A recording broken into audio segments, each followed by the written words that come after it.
ایک نوجوان جس کی تعلیم بھی نہیں تھی اور شکل بھی عام سی تھی، اس کی ایک خوبصورت کزن تھی۔ اس نوجوان نے کہا کہ میں اپنی اسی کزن سے شادی کرنا چاہتا ہوں۔ چنانچہ ماں باپ نے ادھر ہی زور لگایا۔ لڑکی والوں نے لڑکی سے پوچھا تو لڑکی نے تو شروع میں ہاں کر دی۔ نکاح بھی ہو گیا، رخصتی بھی ہو گئی، لیکن جب وہ آ کر اس کے پاس رہی تو اب اسے یہ پتا چلنے لگا کہ یہ بندہ تو پاگل ہے، جاہل آدمی ہے۔ وہ سوچ میں پڑ گئی کہ نہ عقل ہے اور نہ ہی شکل ہے، زندگی گزرے گی تو کیسے؟ چنانچہ اس لڑکی نے دل ہی دل میں اس نوجوان کو ناپسند کرنا شروع کر دیا، مگر خوش رہی۔ شادی کے 3-4 دنوں کے بعد عام طور پر دلہنیں اپنے ماں باپ کے گھر جایا کرتی ہیں۔ یہ لڑکی بھی گھر گئی۔ اس کے دل میں یہ بات تھی کہ اب میں دوبارہ اس کے گھر میں کبھی بھی نہ آؤں گی، مگر اسے ماں باپ کے سامنے بات کرنے کی جرت ہی نہیں ہو رہی تھی، کیونکہ ایک تو قریب کا رشتہ دار تھا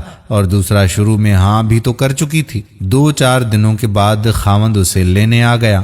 ماں باپ نے کہا کہ بیٹی تیاری کرو، تمہارا میاں تمہیں لینے آیا ہے، جاؤ اس کے ساتھ۔ چنانچہ اس نے اپنا سامان باندھا اور اس کے ساتھ چل پڑی۔ انہیں ایک گاؤں سے دوسرے گاؤں جانا تھا۔ راستے میں اس نے خاوند سے کہا کہ مجھے بہت زور کی پیاس لگی ہے، مجھے پانی چاہیے۔ خاوند نے بیوی کو بٹھایا، گٹھڑی رکھ دی اور پانی کی تلاش میں ادھر ادھر دیکھنے لگا۔ وہ ایک بڑی نہر کے کنارے پر تھا۔ اس نے نیچے پانی کے لیے دیکھا تو بیوی کے دل میں شیطان نے ایک بات ڈال دی، تو اس نے پیچھے سے اپنے خاوند کو اس بڑی نہر میں دھکا دے دیا۔ جب دھکا دیا تو خاوند جا کر نیچے گرا۔ اس نے دل میں یہ سوچا کہ اب یہ مر کھپ جائے گا اور ہمیشہ کے لیے اس سے میری جان چھوٹ جائے گی۔ اب وہ واپس ماں باپ کے گھر چلی گئی اور اس نے ان کے پاس جا کر عورتوں والا مکر شروع کر دیا۔ عورتیں مکر میں تو مشہور ہوتی ہیں، جیسے اخوان یوسف نے مکر کیا تھا ویسے ہی اس نے بھی مکر کیا۔ وہ روتی ہوئی گھر کو پہنچی۔ ماں باپ نے کہا کہ کیا ہوا بیٹی؟ تو کہا کہ خاوند مجھے بٹھا کر کہیں چلا گیا، میں اتنی دیر تک اس کا انتظار کرتی رہی، میں اکیلی تھی، مجھے ڈر لگنے لگا کہ کوئی غیر مرد آ جاتا تو میرا کیا ہوتا، مجھے جان کا بھی خطرہ تھا اور میری عزت کا بھی مجھے خطرہ تھا۔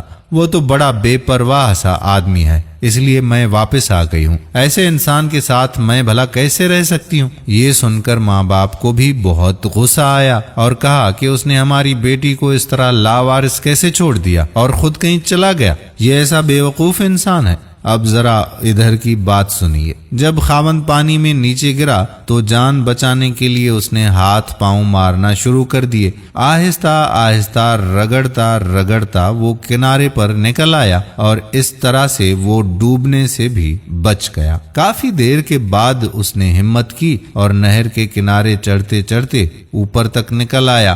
باہر نکل کر اس نے سوچا کہ اب میں کروں تو کیا کروں؟ اس نے دل ہی دل میں کہا کہ مجھے توقع نہیں تھی کہ میری بیوی میرے ساتھ یہ معاملہ کرے گی۔ خیر کوئی بات نہیں، میں دوبارہ چلا جاتا ہوں۔ چنانچہ اب وہ دوبارہ سسرال کے گھر آیا۔ اتنے میں کپڑے بھی اس کے خشک ہو گئے تھے۔ جیسے ہی وہ سسرال کے گھر میں داخل ہوا تو لڑکی کے والدین نے اس کو بہت جلی کٹی باتیں سنانا شروع کر دیں۔ کیسا بے عقل سا انسان ہے تو، ہماری بیٹی کو اکیلا چھوڑ کر تو چلا گیا، تو بڑا بے پرواہ سا آدمی ہے، تجھے اس کا ذرا بھی خیال نہیں۔ انہوں نے جو کچھ کہا اس نے خاموشی سے سنا اور آخر میں صرف اتنا کہا کہ ہاں مجھ سے غلطی ہو گئی ہے، بہرحال آپ اپنی بیٹی کو بھیج دیں، ہمیں گھر جانے میں دیر ہو رہی ہے۔ بیٹی سے انہوں نے کہا کہ کوئی بات نہیں، اب تم اس کے ساتھ چلی جاؤ۔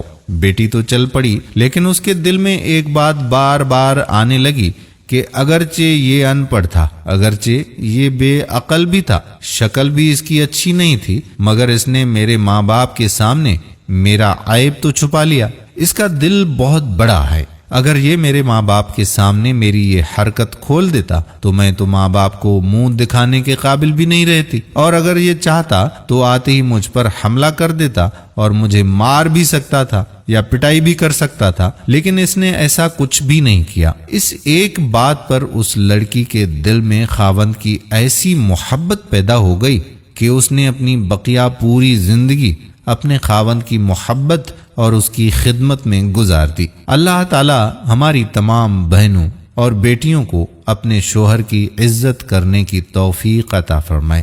آمین ثم آمین یا رب العالمین۔ دوستو ہم امید کرتے ہیں کہ ہماری آج کی ویڈیو بھی آپ کو پسند ضرور آئی ہوگی۔ اگر ویڈیو پسند آئی ہو تو اپنے دوستوں کے ساتھ شیئر بھی ضرور کیجیے گا۔ اگر آپ نے ابھی تک ہمارا فیس بک پیج واجد علی تارڑ کو فالو نہیں کیا تو پیج کو فالو ضرور کر دیں تاکہ ایسی ہی دلچسپ سٹوریز آپ کو یہاں دیکھنے کو ملیں۔ آنے والی ویڈیو تک اپنے میزبان قادر بخش کلہوڑوں کو اجازت دیجیے۔ اللہ حافظ۔